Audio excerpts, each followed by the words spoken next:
যুক্তরাষ্ট্রের জলদস্যুতায় হরমুজ প্রণালী আবারও বন্ধের ঘোষণা ইরানের।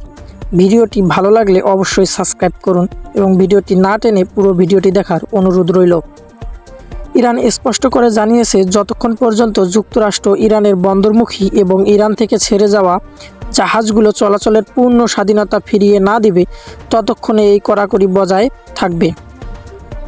এর আগে গতকাল শুক্রবার মার্কিন প্রেসিডেন্ট ডোনাল্ড ট্রাম্প ইরান উভয় পক্ষ হরমুজ প্রণালী জাহাজ চলাচলের জন্য খুলে দেওয়ার কথা বলেছিল।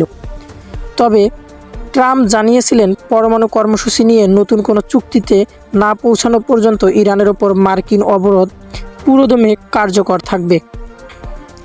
ট্রাম্পের এমন অনড় অবস্থানের কারণেই তেহরানে পাল্টা সিদ্ধান্ত নিল বলে ধারণা করা হচ্ছে। হরমুজ প্রণালীতে একটি ট্যাঙ্কারে গানবোট থেকে গুলি ছোড়া হয়েছে বলে জানিয়েছেন ব্রিটিশ সমুদ্র বিষয়ক সংস্থা যুক্তরাষ্ট্র মেরিটাইম ট্রেড অপারেশনস।